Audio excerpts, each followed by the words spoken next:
Mega power star alias global star Ram Charan మొన్నటికి మొన్న cricket bat పట్టాడు. ఇండియన్ స్టార్ క్రికెటర్ విరాట్ కోహ్లీనే మించేలా పీరియాడికల్ 2020 ఆడేశాడన్నారు. భారీ సెట్టు, అంతకంటే భారీ ఫ్లడ్ లైట్లు, మొత్తంగా ఆ వార్త సెన్సేషన్ అయింది. పీరియాడికల్ డ్రామాలో ఈ 2020 క్రికెట్ ఎక్కడి నుంచి వచ్చిందనే డిస్కషన్ జరిగింది. కట్ చేస్తే ఇప్పుడు అవతార్లా మారుతున్నాడు. హాలీవుడ్ మూవీ అవతార్కి పోటీ ఇచ్చే పని చేస్తున్నాడు. నిజంగానే ఇప్పుడు ఈ మూవీ టైటిల్ కూడా అవతార్ గానే రిజిస్టర్ చేయిస్తున్నారట. శ్రీకాకుళం మహాబలి కోడి రామూర్తి నాయుడు బయోపిక్ గా పెద్ది తెరకెక్కుతోందనుకుంటే కాదు, క్రికెట్ బ్యాక్ డ్రాప్ లో మరోలాగానన్నారు. ఇంతలో చరణ్ ఏకంగా హాలీవుడ్ అవతార్ ని టార్గెట్ చేశాడని తెలుస్తోంది.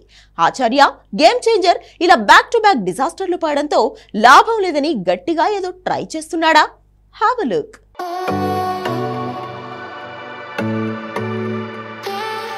మెగా గ్లోబల్ స్టార్ రామ్ చరణ్కి ఆచార్యతో పంచ్ పడి ఉండొచ్చు.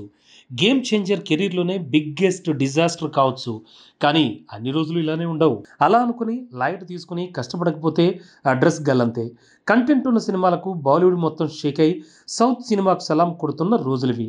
ఇలాంటి టైంలో కత్తి లాంటి కథతో రాకపోతే పాన్ ఇండియా లెవెల్లో పంచ్ పడుతుంది. అందుకే ఈసారి హిందీ మూవీ లగాన్ లాంటి ప్రయోగం, హాలీవుడ్ సినిమా అవతార్ లాంటి సాహసం రెండూ ఒకేసారి చేస్తున్నాడు గ్లోబల్ స్టార్. తన తోటి star man of masses NTR RRR తర్వాత దేవర లాంటి బ్లాక్ బస్టర్తో దూసుకెళ్లాడు. మరోవైపు మెగా హీరోల్ని లెక్క చేయకుండా తన దారి తాను చూసుకున్న అల్లు అర్జున్ పుష్ప 2 హిట్తో దూసుకెళ్తున్నాడు. ఇలాంటి టైంలో గేమ్ చేంజర్ లాంటి ఫ్లాప్ పడ్డం చరణ్కి పెద్ద దెబ్బే. అందుకే తను బుచ్చిబాబు మేకింగ్లో చేస్తున్న పెద్ది మూవీ మీదే భారీ ఎత్తున ఆశలు పెట్టుకున్నాడు. మొన్నటి వరకు ఇది శ్రీకాకుళం బాహుబలి కోడి రామ్మూర్తి నాయుడు బయోపిక్ అనుకున్నారు. కానీ ఆ వ్యక్తి పాత్ర ప్రేరణతో ఇటు అథ్లెటిక్స్ అటు క్రికెట్ని కలిపి కథ సిద్ధం చేసుకున్నారట. 1930లో ఓ ఆటగాడి కథగా ఈ మూవీ తెరకెక్కబోతోంది. అయితే ఇందులో క్రికెట్ సీన్లు దాదాపు 40% ఉంటాయట.